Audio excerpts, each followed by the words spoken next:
as bad as it is, there's actually even a lot more stuff that's even worse. I mean, I'm sure you came across the Army report where they admitted that 98% that are sent to Abu Ghraib were picked up at checkpoints for not having proper papers, and that women were raped in front of their husbands. Did you see that?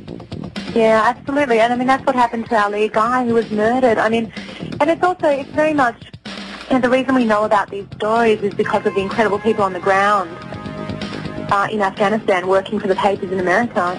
People like Carla de Gaulle who discovered the Dilawar story. Tell you what, stay there. We'll be back in 1 minute.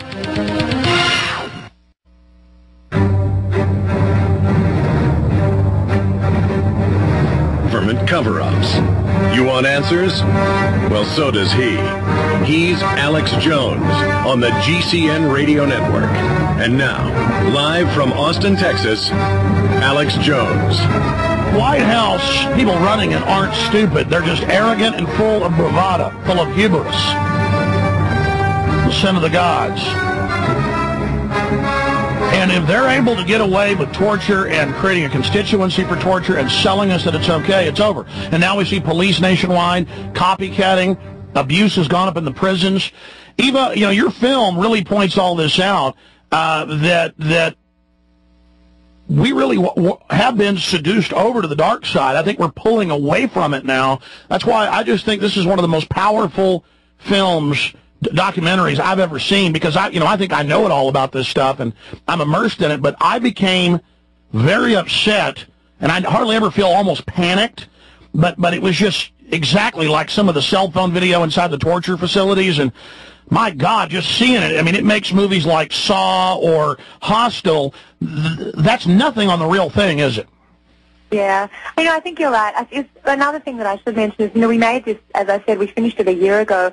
When we were making it, when we started it 2.5 years ago, we were so naive. Our biggest concerns were, God, what if it's irrelevant by the time it's ready to come out and be in cinemas? And, when you think about it now, it's more relevant than it ever could have been, and we were so naive and so hopeful.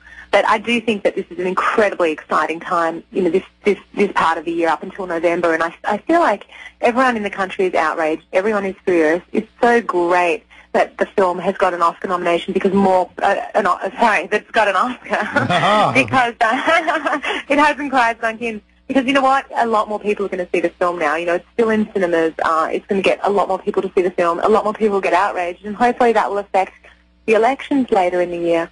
And also, the other thing you talk about is, just how what's been going on in the country has affected popular culture. And you mentioned 24 earlier in the show, and it's funny, I had never ever watched 24 before we did this film. And, there was a weekend and I took home a couple of box sets of the whole series, and I was just, everyone loves this show. This was a huge show. People I knew loved this show, and I watched it, and I was just outraged.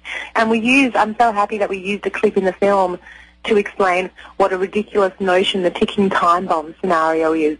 Because I've seen it in law enforcement magazines long before 9/11. They were selling police on this, that there's a bomb about to go off. Do you torture the person's child to get answers? And then in 24, they actually have that plot. I just love it because, again, I've mentioned him already, Clive Stafford-Smith, who's this incredibly UK-based human rights lawyer. He says, and it's so great, as he tells the story in the film, we show the footage on 24, and he says, there's a terrorist he's got a bomb in Times Square, and he's about to kill 1 million people. What do we do? And we've got the guy in custody, so are we allowed to strap the electrodes to his testicles to get him to talk?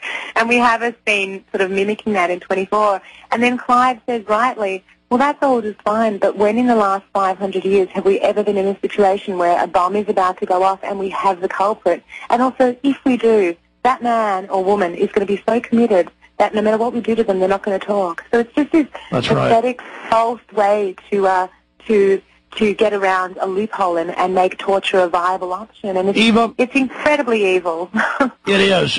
This is such an important film. Can I have you and the director back on before it goes on HBO, maybe for a full hour, Eva? Absolutely, absolutely. Alex is a wonderful guy. Once I get back to New York, because I'm still in LA, we could totally work that out. Absolutely, I'd be honored, Alex. I'm a big fan, as you know. well, Eva, you're a sweetheart, and I'm just so honored to know you, and I'm just honored to be able to interview you. Fire out the official website, because I see several different sites. Which site should people visit? It's the official website is taxiToTheDarkside.com. TaxiToTheDarkside.com. We've got a link to that up on Infowars.com. Eva Orner. And also, I think we're going to be down for South by Southwest because our other film is screening there. So we might be down in Austin in a few weeks. Oh, I tell you. You know, I rarely want to beg for tickets, but I might even buy a wristband for that one. Well, you know what? I might see you at South by Southwest. Eva Orner. Yeah, I might be able to get you in, Alex. Oh, you're too good. Eva Orner, thank you so much for joining us. She just won the Academy Award. She is the producer